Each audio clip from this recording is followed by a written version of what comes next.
and intro.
All right, we're back another Saturday on our Black Media Network with the Watch Dogs at noon. And today, Julius, we have a special guest, Miss Tia Brightwell. Very special How you guest. doing? We are well. How are you doing today? I can't complain. Can't All right. complain. Can't complain. Kind of in my little fit today. My little workout fit. A little, So Okay. please excuse me. Listen, you are inspiring us all. So, Yeah, but that's right. yes, Yes, You sir. working. Yes, sir. You working. You putting the work in, and we all recognize it. We see it out there, and just keep doing what you're doing. It's a time for I everything, appreciate and it. your time is coming pretty soon. that's right. Yes, sir. So, Yes, sir. so Tia, tell us about who you are and why you made the decision to hop into the city council race. So, I mean, so let's start here. My name is Tia Brightwell. I am a native of Savannah, Georgia, born and raised right here. I am a mother of four.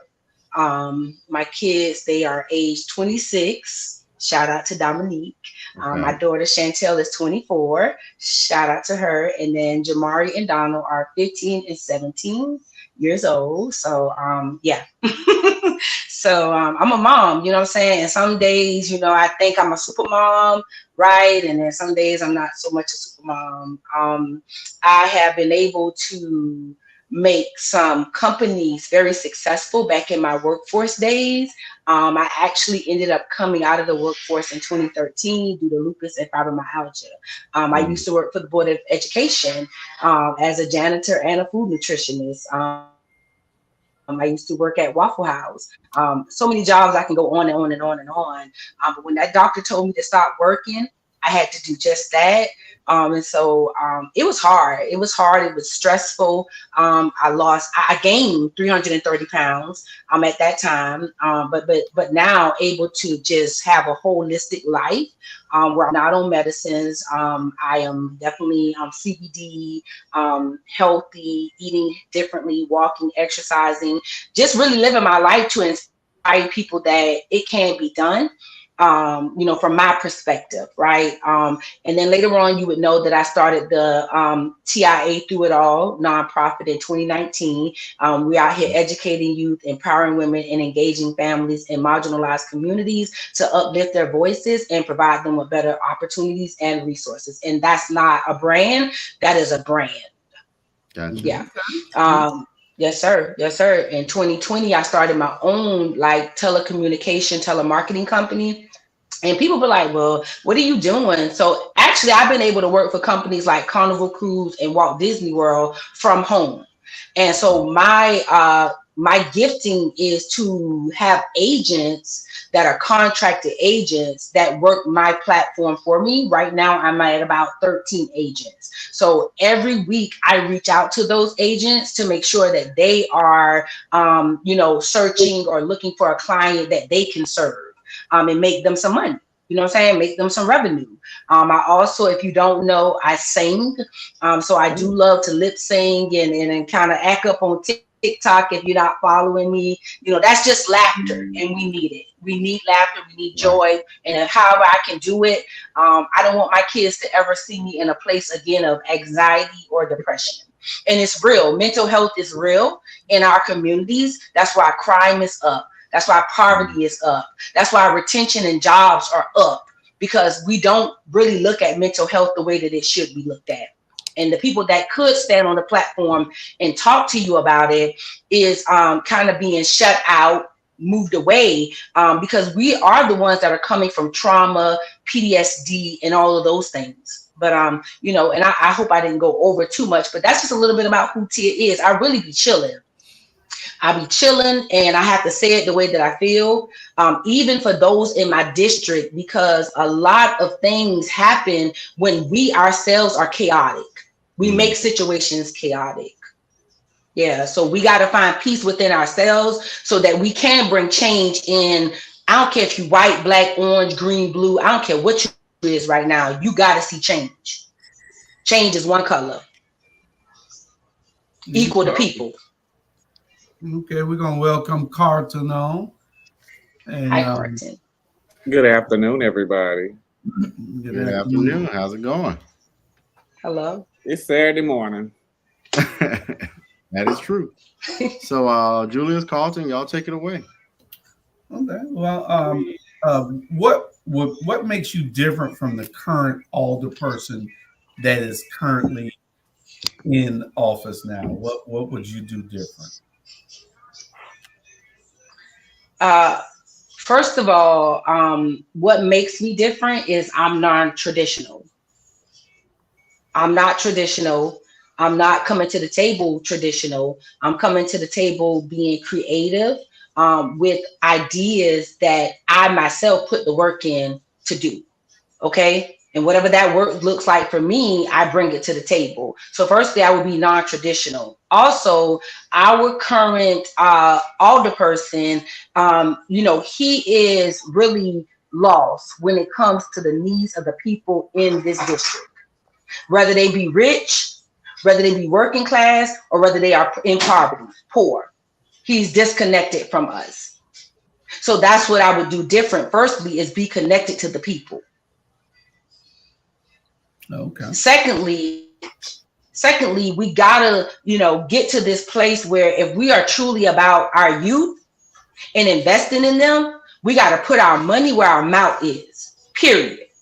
Because they dying. They dying. I just was at a forum where they asked a question about crime, and the person doesn't even know that crime is high in our Chatham County, Savannah, Georgia. It's high. It's high. And we are listed as one of the 47 of the not most safest places to be. I mean, make it make sense. It's funny that you say that, considering that Savannah is such a tourist city and we announce all the time that we welcome our strangers in, but we want to welcome the strangers, but we don't do anything about our own community. You said you are a non-tradition. You say you are a non-traditionalist, but me as a person, I feel like I am a person about tradition. So I know you want to come in and shake things up, but are you open? So what are some old things that you recognize that's going on that you would like to keep, but what are some new things that you want to introduce? That's a good question. It is. And I think that at the end of the day, what I have shown, even in my non-traditional ways, that I'm able to partner, collaborate, and go get that bag. You understand what I'm saying? And that's what it takes is diversity, right? Snap it on up. It takes diversity of someone that can understand and be able to talk the different languages of said community or even the city as a whole. I can go anywhere. They say, "Oh, say it again." I say in case y'all don't realize she mean that code switch. I'm sorry. So well. I say in case they don't realize yeah. So well. Right. Say it one more time because it's going in and out. I say code switch, as we call it, code switching. And I can end up. Yes. Yes. I'll even put this out here. People know me. I have and still is. I carry such titles when it comes to the religious or church base here in Savannah that is very strong. Yes, I am a Christian. I do believe in God. I believe in Jesus. But at the same time, I believe that Christians gotta find, or religious folks or spiritual folks gotta find a way to come to the table and bring diversity. Because guess what? We holler about all the power that we got. Because if you truly got power, Jesus switched amongst anybody. He was the best code switcher I ever saw in my life. So if you're not ready to move with the people, you're not ready to be our next alder woman or an alder person. I'm sorry. Yeah. Tia, you said a key piece about working together with people, whether they be on council or people in the community. How do you anticipate doing that? What are some strategies you have used before? Tell us a little bit about that. Sure. So I'll say, as even before I started through it all, TIA, when I first remember waking up in my community was when I first moved to Fraser Homes. And I started what we call the parent and children community outreach. Okay. And I was bringing different, not money, tangible money, but I was working with different people, partners, white, black, whatever you want to call them, to be able to bring different things to my community. And I wasn't a nonprofit. I was not a 501c3. So all I'm saying is imagine that for what I could do to growing to a physical 501c3, a LLC. I have the determination to make sure that we collaborate and partner with the right collaboration. I'm sorry, let me make that right. The righteous collaborations and the righteous partnerships, because these right and wrong people keep bringing development to our community that don't allow us to stay in our communities. I'm just saying it how it needs to be said. If I move out of public housing, tell me, can I stay in my community, or any woman like me? We couldn't. Yeah. So I'm willing to be, again, non-traditional, but remembering traditions that I know, giving grace and mercy and room to my grandmother, who was a trailblazer in her own way in the city before she passed away, giving grace and mercy to my mother, my father, who all was born and raised here in Savannah, Georgia. And can I tell you that they didn't finish high school? They never went to college. So I'm standing on a platform where, and don't let me get even teary-eyed when I say this, you know what I'm saying? Because my parents are both older, 65 and 60, where they never got a chance for their voice to be heard. I'm that chance. I'm that opportunity, whether it looks traditional or non-traditional, I'm going to bring that. And I hope that answered that question, because I know that I am very passionate, powerful, and I inspire people and move them in directions that they be like, I never looked at it like that from that perspective. Yeah. Well, I'm gonna say Okay. like this: as a part of being in my as a part of me as my organization, I'm youth centered. And my question to you right now is, how do you plan to bring more youth into the conversation? Because we have a lot of kids who are young adults who are becoming of voting age, and they're starting to see what's going on, and some of them want to get involved, and they're concerned about what's going on. So, how do you plan to relate to them and get them involved in the conversation? Sure. And as you know, though, I deal with marginalized, at-risk children, right? With running a totally free summer camp to them and their families, or providing after three care for them, or even taking them on field trips. And so with that, though, I've been able to connect with them, even by my own children who are 15 and 17. They go to Savannah High School, giving shout out to Savannah High. We just celebrated homecoming. That didn't end so well either, can I say, last night. You know what I'm saying? It was a whole fight broke out at the school, on the field and everything. And so, but my biggest goal is that we need to get these kids to a place where we can open the floor for them to talk and us listen. That's the first thing. Yeah, because we do a lot of talking to them and at them, but we don't listen to them. Correct. And that's always, that's been always, and that's been always my goal, because that's how kids kind of hang on to Miss Tia, because they know they're gonna see me at the club, they're gonna see me at church, they're gonna see me lighting a CBD, you know what I'm saying? They're gonna see me. And that's how you begin to open conversations, because every child, what I'm learning is, and dealing with the city of Savannah right now, they break these kids up in categories. Mm-hmm. Yeah, from them being the worst to not being the worst to being the best kids. That's how they break them up. Yeah. And so what we got to do is stop breaking them up, because the ones that you consider to be so in that right position, baby, if you look under their cover, they got some stuff. That's why they committing suicide privately and all kind of stuff. Okay. And then our kids that are in the middle, they are the ones that's really helping adults see what's going on. Yeah. But we don't know how to use them, though. And then the ones that we consider so worse or really off the chart, ain't nobody really listening to them. It's abuse happening for them. It's all kind of manners of stuff that's happening, but there's nobody there that say, you know what, I'm not here to talk to you. I'm here to listen to you. And then after I listen to you, I'm here to help you heal. And then after I help you heal, I ain't just trying to put you in the workforce. Maybe you might got some entrepreneur skills that you can develop or grow. That's how I have been able. And I know somebody made this comment about all you see is her and her kids. But guess what, though? My kids lead me to more kids. Now, they may not all want to be on social media because they private. But those that give me signature and say, Tia, Miss Tia, you can put me on social media, I do share them. Those that don't give me permission, I don't share them. So I hope that answers your question on how I relate to our young people and how they are attached to me. They love me. I need a bigger vehicle just to deal with them. Okay. Let me ask something. So how has your ground game been going? You know, out there talking to the people, knocking on doors and greeting people at the stores and that's in your district. Have you been getting a good reception from the people?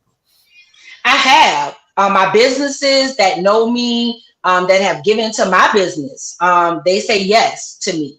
My residents, they say yes to me. I am working on a tour of the district. I will say that I am working on a tour, and I have it broken down in precincts to go actually knock on doors. And so that is my next move. After you saw that I did just do a dining for change, a dinner sale, which did really good. Now I can go purchase signs. I can get signs, put it out there with the rest of the candidates or the incumbents. Okay. Gotcha. I'm gonna kind of hop around on our list, but I think I know the answer to this. But tell us your perspective and thoughts around the weeping time.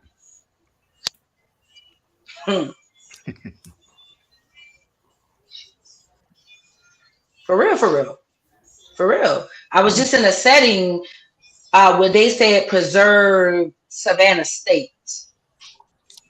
But before you can preserve Savannah State, you got to preserve our history of slavery. You got to go there first. You got to talk about, like I say, I'm not that much removed from the slavery or the racism that our people dealt with. Before my grandmother passed away, she did not heal from the racism and the stuff that she dealt with. But I've been able to heal, but saying that it does exist, it's here. Slavery in some aspects, in some modern day systematic things, it does exist. And so we sitting here acting like things, and I get it. People say, Tia, you smile so much. I do. Because guess what? First of all, I'm going to smile because I want you to know that even in my smiling, that don't mean I don't know who you are. That don't mean that I don't discern who you are and what you're trying to do to African-American people or Black people as I know them, though, as I know them. Because each African-American or Black person, when we talk, we know it from the generation that we know this from, the hate that we know it from. Right. My people shield us really good from the things that I'm unveiling now, working with the weeping time. Things that make my stomach go, ugh. You understand what I'm saying? That's that right there. And if you don't get that in your stomach, that means that you okay with somebody owning somebody. You okay for all these people dying at the hands of other people. We're not okay with that. And so I've already told the weeping time that if in office and already off of office, I support them and have been supporting them, go to meetings, go in the field, whatever they need me to do to say and talk about those 400 plus people, I'm here. How would you bring medical resources to the community and individuals in need? I'm sorry, I just was reading a question that somebody put up there. But I know we questions later, and I wanted to give it organic like I was told, because when we brought in these spaces, even now just watching the form, it wasn't organic. You understand what I'm saying? And what I want to bring y'all is authentic. You know what I'm saying? Be my general self, that this is what I'm running on. This is why I'm running. It's not for me to get back or revenge anybody, and it ain't even personal. It's that when I look at things, there's no change. Mm-hmm. In 4 years, there's no change. But go ahead and respond to Ms. Thornton. I mean, that's perfectly fine. Mm-hmm. Yes, sir. Yes, sir. And so listen, y'all know that at the end of the day, and I don't know if you do know, but go research this. Lupus, it's real. Fibromyalgia, it's real. Diabetes, it's real. We burying our loved ones mostly in African American communities because there are no medical resources that will help us towards goals of holistic health. There are goals here set to give us medicine. There's goals to get the doctor paid and to get those type of benefits back to the person that owns the pharmacy. I know what I'm talking about because I went before one of our Congress people advocating for people like myself that's diagnosed with lupus. So first of all, I'm willing to go to the Capitol for medical resources, not just local, because that ain't a local fight. That's a national fight. To be able to bring those resources and have hold accountable certain medical resources that's already here that are not given to us in a way where we can communicate with the doctor and the doctor communicate with us what's best for our health, and not them just writing you a prescription, right, or checking off a list because you came to their doctor's appointments. I'm willing to hold any of our medical facilities here accountable. And I mean off my job, outside of being an older woman. So I hope that did answer your question. You know, it's it's funny because we used to be a really holistic people, but it was a lot of what we know was snatched from us. Like I remember, like I had a conversation with one of my coworkers just yesterday about the fact she was like, "Oh, my ankle swelling," and I told her something simple as I said, "Go get you some red clay and vinegar and make a little paste and put it on, and your swelling gonna go down." She talking about where you get that from. I said, "I got it from my grandmama. My grandma used to do that for us all the time when she was living." I say it's simple stuff like that where we don't have to go and ingest all this chemical based stuff to heal. But you mentioned that you want to get more holistic into it. That's not going to come from the doctor. I feel like that's more of we have to find a resource within the community of people that we know who's willing to come and teach the community. And guess what? If you know me, I'm all about education. So I offline also bring those educations to people holistically, right? Because at the end of the day, I know there are some things that from the national to the state, they just won't agree with. But if you bring it at the people's level, then the people start spreading it to their people, then that's where that change. That's why I say outside of my older person's position is where also I will continue to work to make sure that I'm not just teaching prescriptions, I'm teaching holistic living. But I already do that in my nonprofit. As a co-founder, that's why I created those spaces just for women health. Women, because it starts with our women, they teach our families. It's our men too, but right now, if you look at it, women are majority leading households. So empower your women so they can empower your children to empower your men.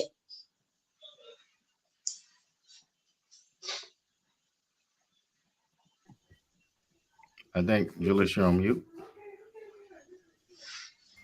I don't know why I was. Oh, somebody had called me. We got a question here that Mr. Ellis said that he liked you and how can we help her? So I guess she'll be giving out her information after a while, and the candidate will give all that information out with website and everything and how you can donate to a campaign. And Mr. White said, can you assure voters that you won't be a rubber stamp like Dietrich Leggett? And I'll say this to you. I can assure you that I am someone that don't need to be brought, because that's what really a rubber stamp means. On yesterday, I did my own dinner sale to be able to get signs in the streets for me and my team. I worked alone while my people was on their jobs fixing almost 100 meals to get out of here. I'm nobody's rubber stamp. And if you don't know that, you need to come talk to me and meet me to know that I cannot be brought, will not be brought. My kids' lives depend on me riding this thing righteous. That means that anything don't look like it's righteous, I ain't doing it because I'm not a rubber stamp. I'm just not. And so my friend Dietrich, my friend Dietrich, I said that, I don't have to show up in a space with a suit on to get you to understand who Tia is. I don't have to get to, connect to certain groups of people for you to know who I am. I've showed this to you all since I've been able to get off a walker in a cane. You understand what I'm saying? Rehabilitate myself to this place to say that I'm nobody's rubber stamp. However I am, I'm for the people. I'm for the people. The people need somebody that's going to be transparent in their leadership. They need somebody that's for the whole district and not part of the district. And then they need somebody that's really going to say, I want responsible growth for everybody. I don't care if you the poorest of poorest. I keep riding by a church with a homeless woman sleeping on the step right in my district. And if I had the monies that I know is on the way for me, I would take that sister, put her in a house, not even an apartment, and buy her anything and everything that she wants because she's been sleeping there for almost going on, I know, for a year. A year she's been sleeping there, and you got an older person in place that pop up in my district, or I'm sorry, my community every now and again. But is he walking on that street with that church? He not. So I'm nobody's rubber stamp. However, I'm for the people.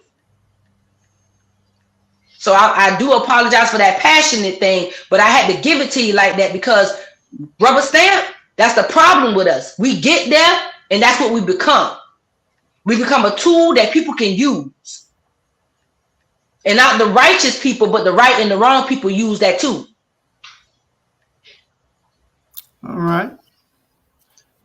I don't know where Robert went, but so the council seems to be doing the bidding of everybody except the underserved communities. It's almost like those communities that are underserved have been forgotten. The areas that are being taken care of don't need any maintenance. The maintenance that needs to be done, and when I say maintenance, I'm talking about care, that needs to be done is in the first, the fifth, the third, some of the second. How would you advocate to get this done?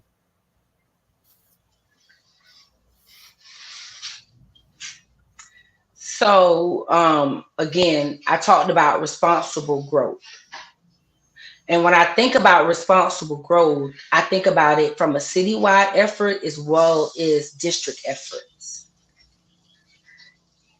The reason why the current majority of the city council does not want responsible growth is because it benefits them.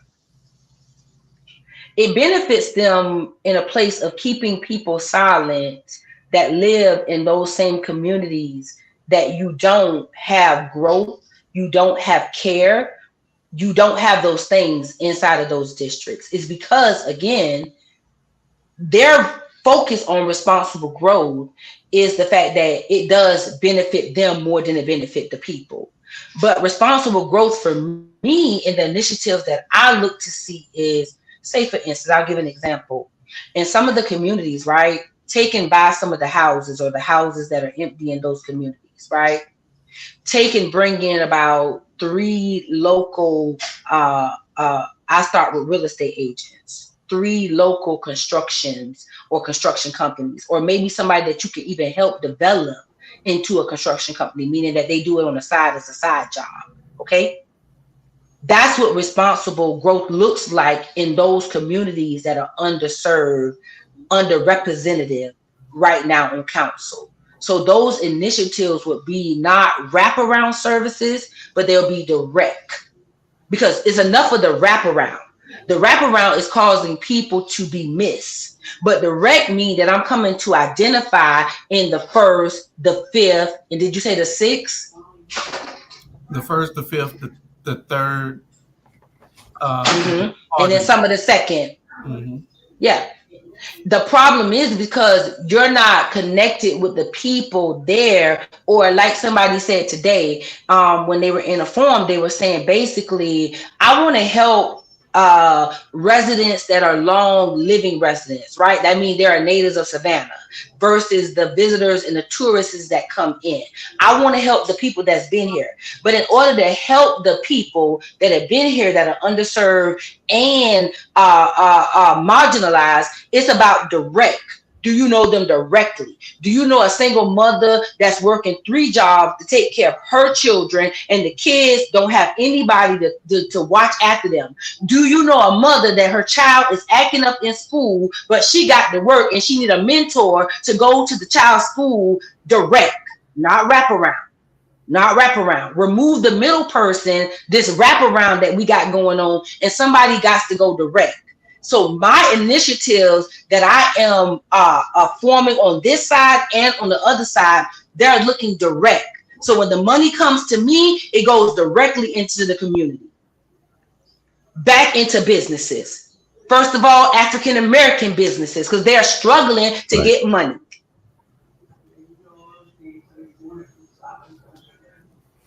Okay. So that is what it would look like for my campaign if elected. Robert? I'm gonna let you all have it, but no, I'm just kidding. So Tia, tell us a little more about your nonprofit work and how you will use those transferable skills to be effective as a council person. Sure. Thank you. So you know that I started my nonprofit again in 2019, coming from the workforce, disabled, fully disabled, receiving Social Security. I have been able to not just be a co-founder, but also I was the executive director until now when I had to relinquish my position to run for office. In that position, I was able to solidify city funding for all three of the pillars that we put out there to the community. I've been able to lead in fundraising efforts to continue making sure that money is there to make sure that my programs run. I hear people say often that I'm self-serving. I hear that. But we don't hold accountable CEOs that's living on 1.1 something million dollars. But we want to hold a single mother in public housing who was disabled, who out of her life said, listen, I need to co-found this nonprofit. Like y'all sending me to all these classes because I'm a graduate of Step Up Savannah NLA Neighborhood Leadership Academy. You send me the training. But then when I come back from training and I show you what I did with your training, now you mad at me. Make it make sense. Yeah, make it make sense. So the skills that I've been able to obtain, the education that I've been able to get through my nonprofit is really why I'm stepping up in the first place to run for office. Very good. Yeah. Okay. All right. Next question. Any of y'all got it? I'm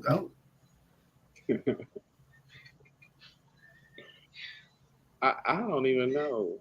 I mean, I heard what you said before, but I'm gonna give you the term what they always give me. You are a victim of your own success. They are punishing you because you are good at what you do. And that's not at first, when I heard the very first time that I heard that statement, I took it as a slam. And me and my manager was about to it when he said it. But now that I've progressed and I've gone along, I learned that's not a bad thing. It's just you're gonna always be for being you. It's always remain you. Like my new favorite quote that I just learned the other day: "Don't let my confidence bother your insecurities." I can't help that I stepped up and that I did something that progressing me and the people around me. I can't say what Robert. No, I would say something else, but I can't say what I would. That'll be fine. That's it. Like I tell him, if you don't like it, I received that though. I received that because a lot of times, to be honest, I be dimming my light. You know what I'm saying? Like I dim back sometimes because I be like, people do. But one thing I told one of my friends, it's a difference because people are disrespectful and they're bold in the wrong things. So people do step to me in their boldness in the wrong things to make me feel like I should doubt the things that I've been able to be successful in. But I'm learning more and more every day to just use them what they are for. You understand what I'm saying? I use them what they're for. Yeah. They're here to show me that really my light is bright. That's why you're uncomfortable. Yeah. The way that I talk, whether I smile, whether I tilt my head at you, whether you see me exercising and you know what I'm saying, at Forsyth Park, you know what I'm saying? What sets you aside from the incumbent? How will you govern differently? I didn't mean it. I know, because they hitting me back and forth. They hit me back and forth. I know that what sets me aside from the incumbent is the fact that I've been able to show y'all that I'm different, though. Because we could talk a lot. That mouth moves a lot, but what are you doing? Who can really say, man, you know what I'm saying? For Tia, you know what I'm saying? I was able to, I'm talking about people that's on disability. That on disability, they can't even survive off that one check a month. So they got to go and get another something so they can bring in stuff just to feed themselves. Who was there with the people when the people food stamps was cut off? I was there. You know why? Because I was the same mama with the food stamps cut off. I was the same one fighting with the Department of Family and Children Services, not just for me, but for seniors, for mothers. That's what set me aside different from him. You know, that's it. Is that I'm able to say to the people, I'm for you because I know what you're going through. I'm for you because I know that I'm coming out of something that you may or may not be in. I'm for you because guess what? At the end of the day, even when the people that are in the system are rude to us, and I still show them nothing but love, and then my outcome is favorable to me, I can come back and teach you how to get to them. Yeah, that's how I'm different. Miss Tanya, I hope that answered your question. Because she is. I am definitely one of the people, Miss Melinda. Definitely. We have a question Definitely. from Mr. Housing. Uh-huh.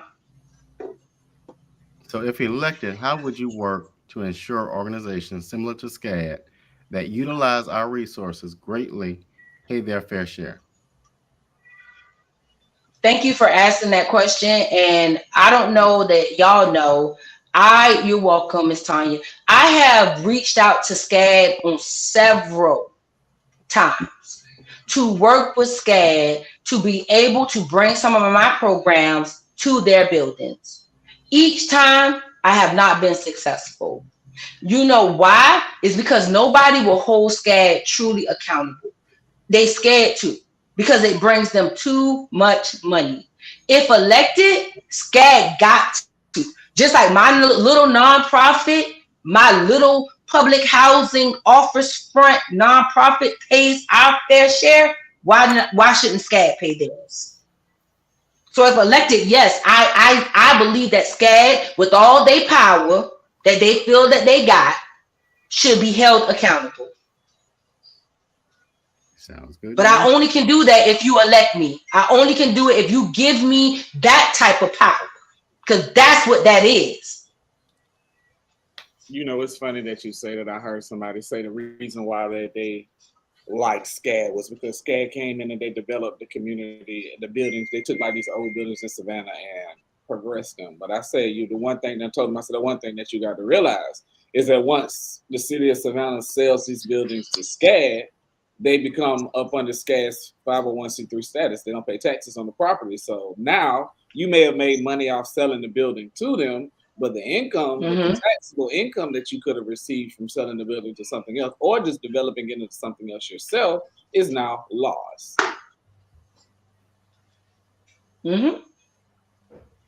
Just like that. Just like that. But you have businesses in this district that need to hear from our alderperson, and our alderperson needs to hear from them. I don't just go to church on Sundays. I go to the club too. And you have businesses in this district. I'm telling you, because we can't just be stereotyping, talking about you going to church on Sundays, but that's the only businesses in your district. That's the only people in your district is the people that you see on Sundays. I don't think so. There's so many people in this district, so many businesses in this district. How are you making sure that you as an alderperson give them responsible growth, hearing and listening from all people? I'm gonna say I like what you said, because we become to a point where we're in a different time era now, and it used to be that when you were an elected official, there was just stereotype of what you were supposed to do, certain places you weren't supposed to go. And the fact that we are not dealing with it, especially now with the younger generation, we deal with a generation they don't get at all. So the fact that you can acknowledge that we gotta infiltrate these spaces where other people are besides church, besides these community meetings where a few people show up, places where the people actually go and interact with them, because you might see somebody in, like you say, out about at the club, that they might have an issue. You take 5 minutes to talk to them while you're there. They feel like, they feel like, okay, we got somebody who's here for me. I honestly really like that aspect.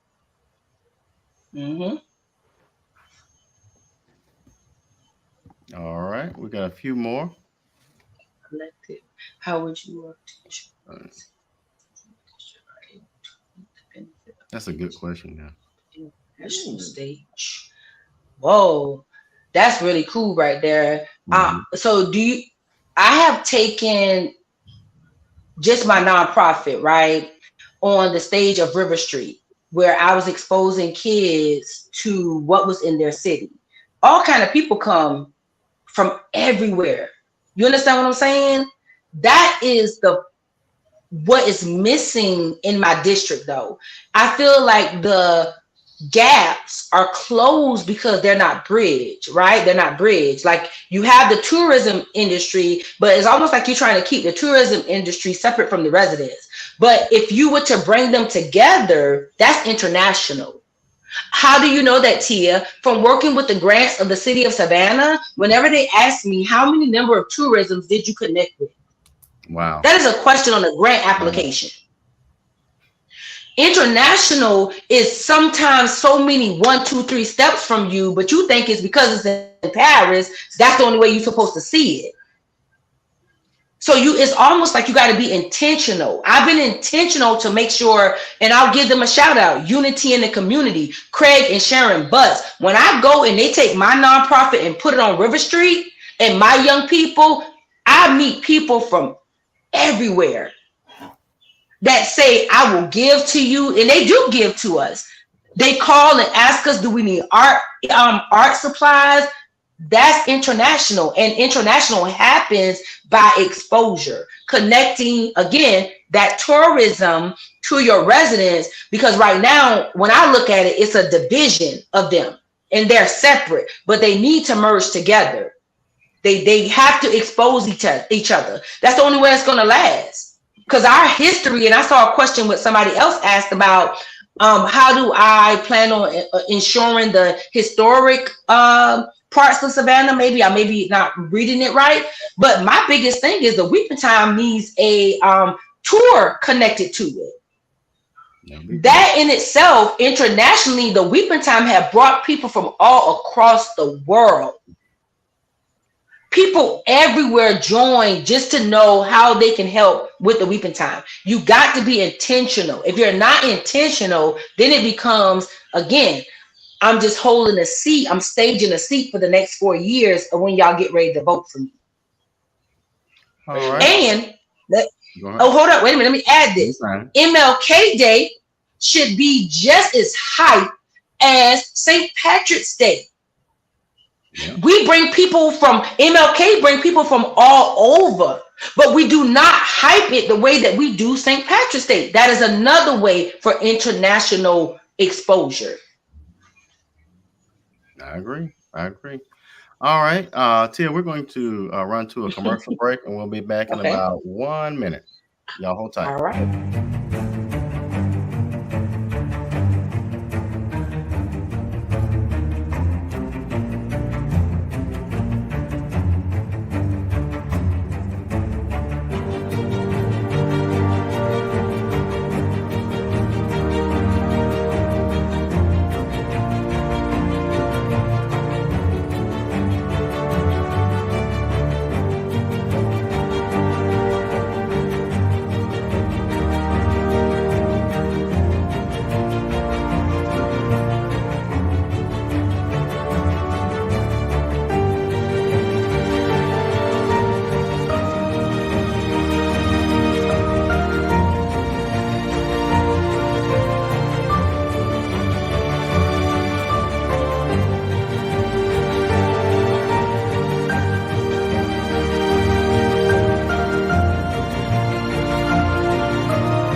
You've been quiet. We're back. You have a question for Ms. Brightwell?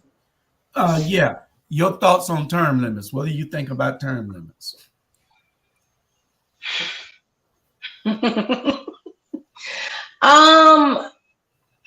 I think that term limits is not transparent in this. Why I feel like you're asking me that is because of what recently took place on council.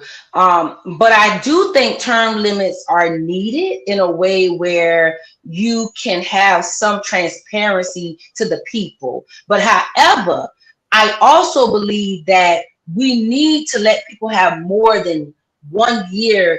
I mean, well, 1 term, 4 years in office, because you're just getting there. The people are just getting to know you, and you're trying to implement all of these ideas. But at the same time, if you're not working in your 4 years, you should move. You should be willing to move from that 4 years. So I think that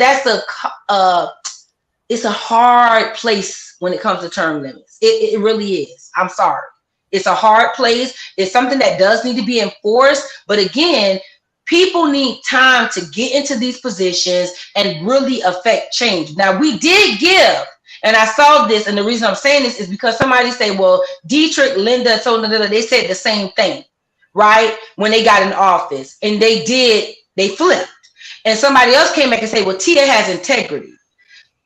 I promise you, if you only give me 4 years, that's all I need. Look at my track record. Look at my record. It proves that since 2019 until now, what have I been able to accomplish? So I just think that that's a touchy subject. That's all. Well, I'm gonna say it like this. Usually like I feel like the first term that anybody takes office, they're cleaning up the mess of their predecessor. They're cleaning up the mess of their predecessor, dealing with the issues of their predecessor, and now they're trying to implement the stuff that they want.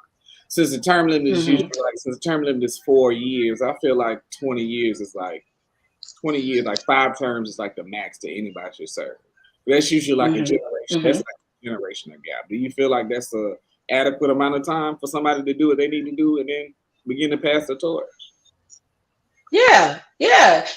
One thing when I came on the scene, probably like about 2015, about some stuff that I was doing with another ministry, one of the candidates approached me and said that they used to work on campaigns like when they were like 15 years old, right? When they were young. And that's what inspired them to run for office. But to be honest, we don't have that same transparency right now when it comes to candidates. They're not willing to train our young people to get ready in 5 years to take office, or whoever, a single mom, I don't care who it is that take office, they also have to be willing to put in the work to say mentorship people in my candidacy. So I think that I'm okay with 5 years, because by 5 years, you should have been done a whole lot of stuff, trained a whole lot of people, mentor so many more people to be able to step up and say, I'm ready to run in that position, or I'm ready to take office to make change. But not coaching people in the same traditional stuff that you got going on, cycles that you got going on, that when they take office, they keep flipping on the people. That's what we got. You got people grooming the wrong people to flip on people when they get in office.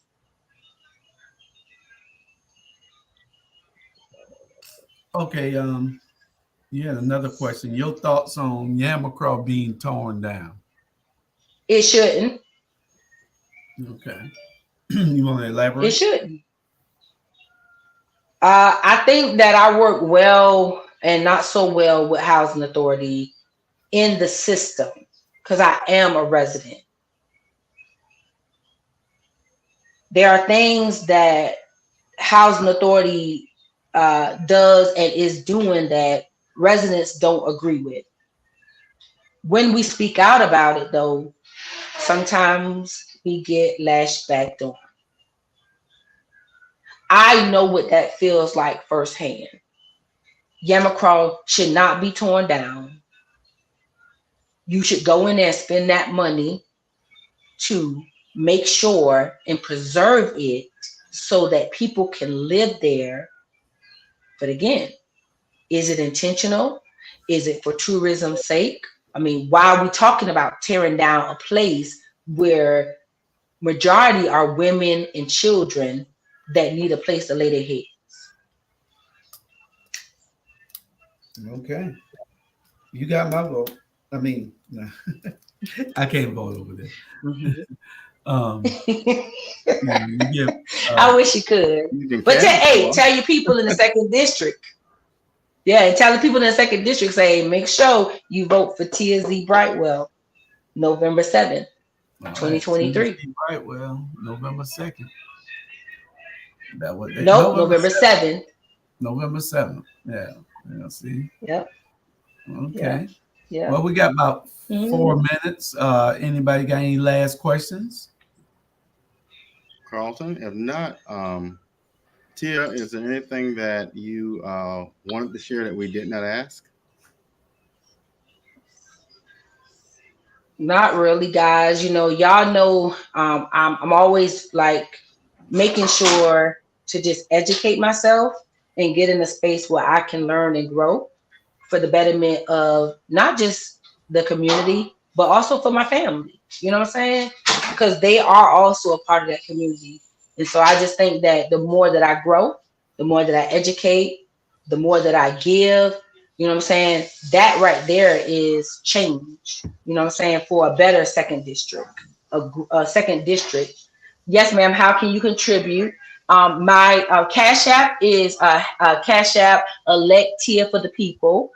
And then I can also give you my website for right now. You can go to app.gohighlevel.com, and that is going to be my website. And let me see if I was trying to share it in y'all group chat, Is that but correct? it didn't let me. But yes, that is correct. Yes, sir. Okay. Electia for the People, and my picture should come up with me standing in front of Frazier Homes Community. That's right. Yes, sir. I'm excited. Somebody say, girl, you seem too comfortable over there in Frazier Homes. It's not about that. I refuse to downgrade because I want a house in the second district. I want a beautiful house in the second district where I also used to spend my days as a girl. You know what I'm saying? I grew up in the second district from Henry Street to Duffy Street. My grandmother used to sell dinners. They used to be singing at Peaceful Zion Baptist Church. I grew up in the second district. So don't miss it when you talk about, she lived in the second district. I am the second district. All right. I hear you. That's perfect. All right. All Well, right. that's your Well, closing. thank y'all. That's your closing remarks.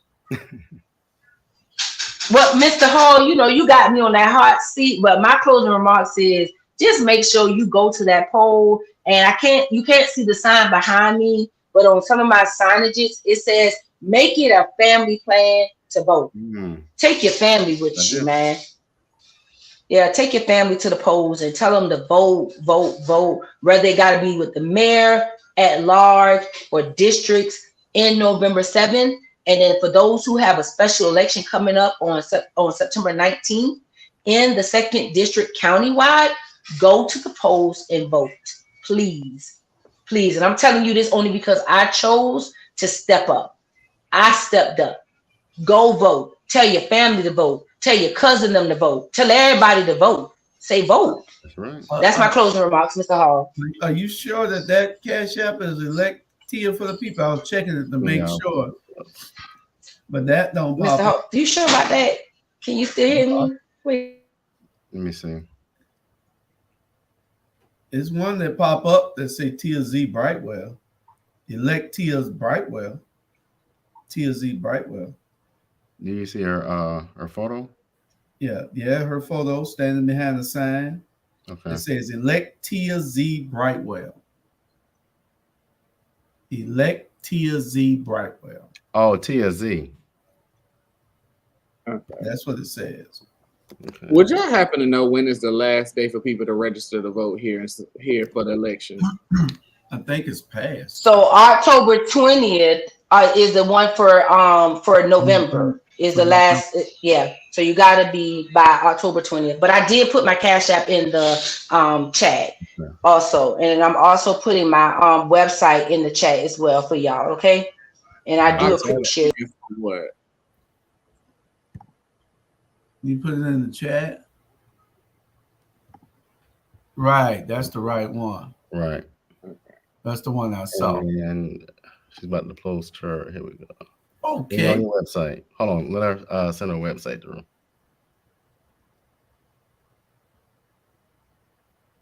Waiting. I don't know. The reason why I asked because I seen a whole tour bus yesterday complaining if the registered black voters. That's why I asked. Just so people are aware, if you will turn 18 before Yeah, like even the day before the election, please go ahead and register yourself to vote because you can still partake in the vote at that point in time.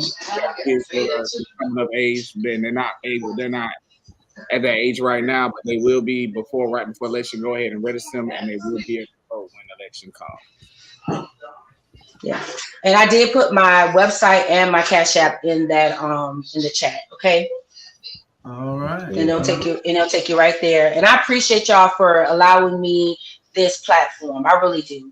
I really do. All right. Well, it'll be replayed a couple of times. We also have Taylor Washington coming on also later on in the week, in a week or so. Yes, sir. And both of y'all are great candidates that should be able to help replace Dietrich because we know where y'all heart is. We don't know where Dietrich Caucus is, but we know where y'all hearts are. And yes, sir. And Dietrich used to call me every day complaining about Van. Now he's Van's bodyguard.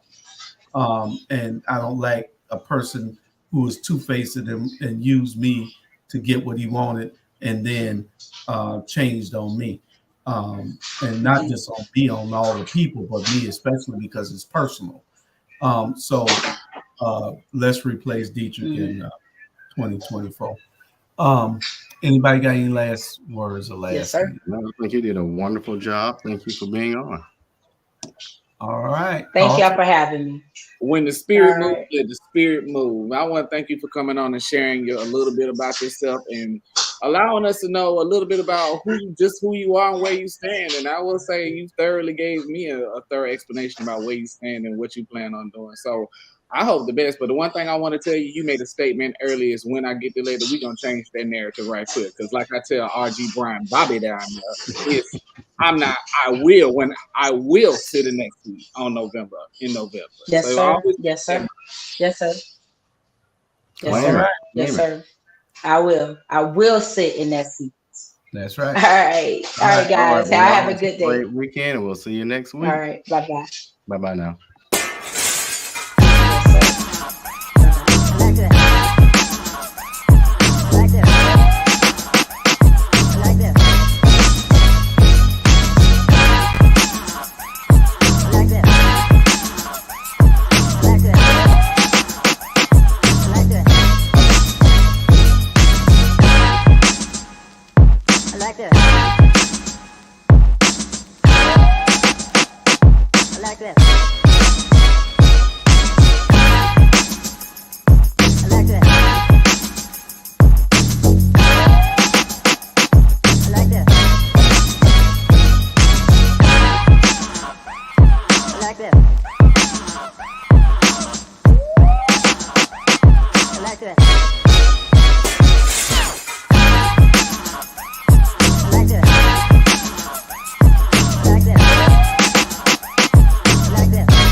I like that.